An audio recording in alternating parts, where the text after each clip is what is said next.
اعوذ باللہ من الشیطان الرجیم بسم اللہ الرحمن الرحیم۔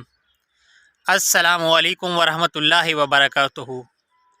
دعا کرتا ہوں کہ آپ تمام جہاں رہیں خوش رہیں، کبھی زندگی میں کوئی غم نہ آئے، اور آپ تمام کے دلوں میں ہمیشہ انسانیت کے لیے محبت اور پیار بنا رہے، کیونکہ انسانیت کی محبت اور پیار انسان کے لیے ایک عظیم اور انمول تحفہ ہے۔ اگر یہ انسانیت کی محبت آپ کے دل میں نہیں ہے تو آپ چاہے جتنے بڑے عبادت گزار ہوں، آپ جتنے بڑے عابد ہوں، جتنے بڑے زاہد ہوں، آپ کو وہ آپ کی عبادت کام نہیں دیتی۔ اگر آپ 5 وقت نماز پڑھتے ہیں اور کسی انسان کا دل دکھاتے ہیں تو آپ کی نماز آپ کو کوئی فائدہ نہیں دے گی۔ اگر آپ حج کرتے ہیں ہر سال اور کسی انسان کا مال کھا جاتے ہیں تو وہ آپ کی حج آپ کو کوئی فائدہ نہیں دے گی۔ اگر آپ بہت زیادہ زکوٰۃ دیتے ہیں اور لوگوں کے مال پر اپنا قبضہ جما لیتے ہیں تو وہ آپ کی زکوٰۃ آپ کو کوئی فائدہ نہیں دے گی۔ مختصر یہ بتاتا ہوں کہ کوئی اعمال بھی آپ کو اس وقت تک فائدہ نہیں دے گا جب تک آپ انسانوں کے بنیادی حقوق ادا نہیں کریں گے۔ ایک چھوٹا سا واقعہ ہے جسے میں آپ کو آج بتانا چاہتا ہوں، اور امید کرتا ہوں وہ واقعہ سن کر آپ کا دل خوش ہو جائے گا اور آپ کے دل میں انسانیت کے لیے محبت اور پیار جو ہے وہ اور زیادہ بڑھ جائے گا۔ تو حضرت موسیٰ علیہ السلام کا یہ واقعہ ہے۔ حضرت موسیٰ علیہ السلام پہاڑوں کا سفر کر کے جاتے تھے اللہ پاک کی تبلیغ کو، اور بڑے دور دراز کے سفر کیا کرتے تھے۔ ایک دفعہ آپ پہاڑوں میں سے گزر رہے تھے اور جا رہے تھے اللہ تعالیٰ سے ملاقات کرنے کو، تو ایک پہاڑی سے آپ گزرے تو آپ نے دیکھا کہ پہاڑی میں ایک اللہ تعالیٰ کا بہت بڑا عابد بندہ جو ہے وہ عبادت میں مصروف ہے۔ حضرت موسیٰ علیہ السلام نے سوچا کہ یہاں پر نہ کوئی آبادی ہے، نہ کوئی کھانے پینے کا انتظام ہے، خدا جانے یہ بندہ کب سے اللہ تعالیٰ کی یہاں عبادت کر رہا ہے اور کتنے سالوں سے یہاں عبادت میں مصروف ہے۔ آپ موسیٰ علیہ السلام کے دل میں یہ خواہش جاگی کہ میں اس سے بات کروں، اس سے پوچھوں کہ یہ کب سے یہاں پر ہے اور کیسے اللہ تعالیٰ کی عبادت کر رہا ہے۔ تو آپ موسیٰ علیہ السلام اس عابد کے پاس گئے اور وہاں بیٹھ گئے، سلام کیا۔ اس عابد نے آپ کو جواب دیا۔ آپ نے پوچھا، اے اللہ تعالیٰ کے عابد بندے، یہ بتاؤ کہ تم کب سے یہاں عبادت کر رہے ہو؟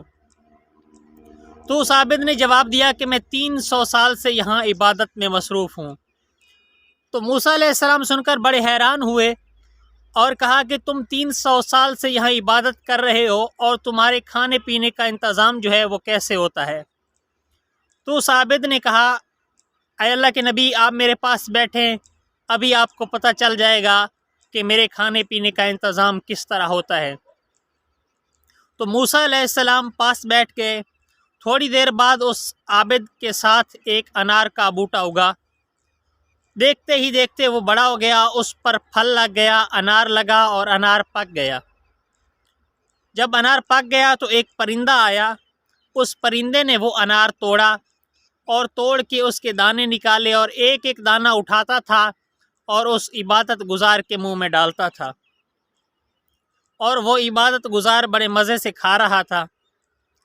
موسیٰ علیہ السلام بڑے حیران ہوئے کہ اللہ تعالیٰ کا عابد بندہ بھی بہت بڑا ہے، لیکن اللہ تعالیٰ کا جو صلہ ہے، جو اجر ہے، وہ بھی بہت کمال کا ہے۔ سوچا کہ میں جا رہا ہوں، اللہ تعالیٰ سے ملاقات کرتا ہوں اور اس عابد کے بارے میں بھی پوچھتا ہوں۔ جب موسیٰ علیہ السلام کوہ طور پر گئے تو اللہ تعالیٰ سے ہم کلام ہوئے۔ فرمایا، اے میرے مالک، میں نے تیرا ایک ایسا بندہ دیکھا ہے جو عابد تو بہت بڑا ہے لیکن تیرا اجر بھی کوئی کم نہیں ہے، کہ وہ خود آرام سے بیٹھا ہے، عبادت کر رہا ہے، انار لگ جاتا ہے، پک جاتا ہے، پرندہ آ کر کھلاتا ہے، وہ ہاتھ تک نہیں لاتا۔ تو مالک کی آواز آئی، اے میرے نبی، وہ جو عبادت گزار ہے وہ جہنم میں جائے گا۔ موسیٰ علیہ السلام کی حیرانگی اور زیادہ بڑھ گئی کہ ایک اتنا بڑا عبادت گزار اور پھر اللہ پاک کا صلہ بھی اتنا بڑا، اور پھر اللہ پاک فرما رہے ہیں کہ وہ بندہ جو ہے وہ دوزخ میں جائے گا۔ تو مزید حیران ہوئے اور واپس آئے اسی عابد کے پاس، اور اس عابد سے کہا کہ میں اللہ پاک کا نبی ہوں، میں اللہ سے ہم کلام ہوا ہوں۔ تو اللہ پاک فرما رہے ہیں کہ تو جہنم میں جائے گا۔ وہ عابد نے سنا اور بہت خوش ہوا۔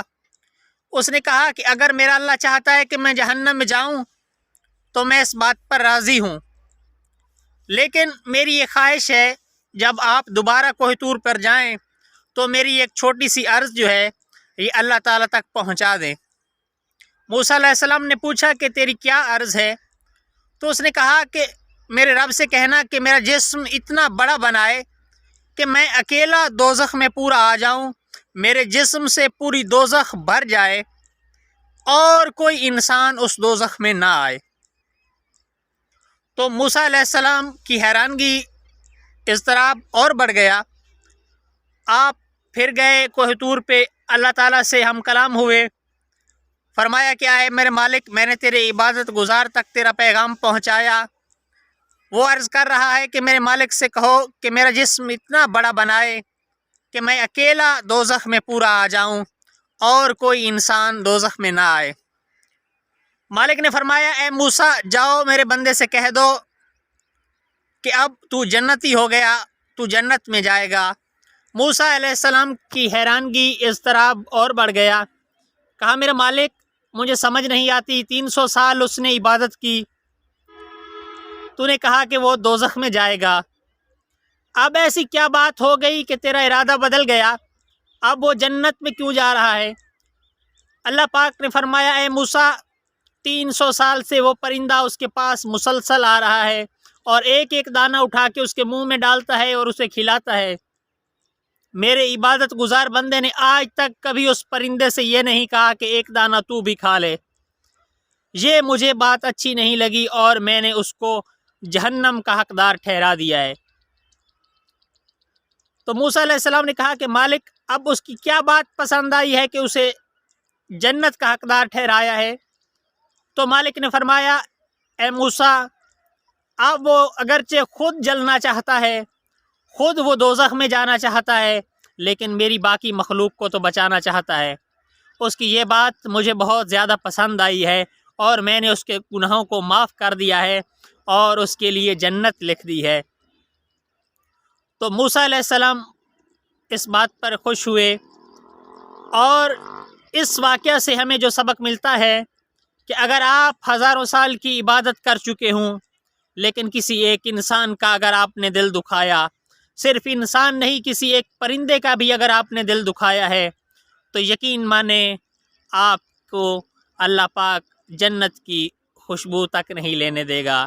لیکن وہ مالک وہ ہر چیز پر قادر ہے، جسے چاہتا ہے بخش دیتا ہے، جسے چاہتا ہے عذاب دیتا ہے۔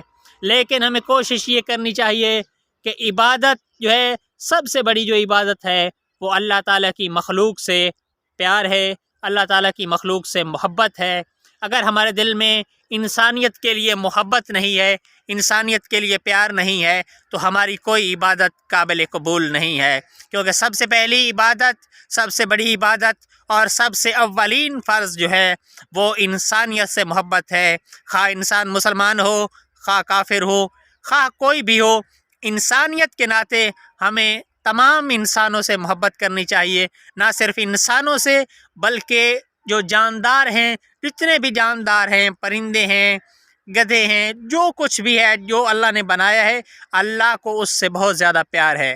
تو ہمیں چاہیے کہ ان تمام اشیاء سے ہم پیار کریں، محبت کریں اور عبادت کریں، اور جو بھی کام کریں خلوص نیت کے ساتھ کریں تاکہ ہماری عاقبت جو ہے آسان ہو جائے۔ اگر ہماری آج کی یہ ویڈیو پسند آئی ہے تو ہمارے چینل کو ضرور سبسکرائب کریں اور ویڈیو کو لائک کریں۔ ملتے ہیں ایسے ایک اور واقعے کے ساتھ، تب تک کے لیے جوہر عباس کو اجازت دیجیے۔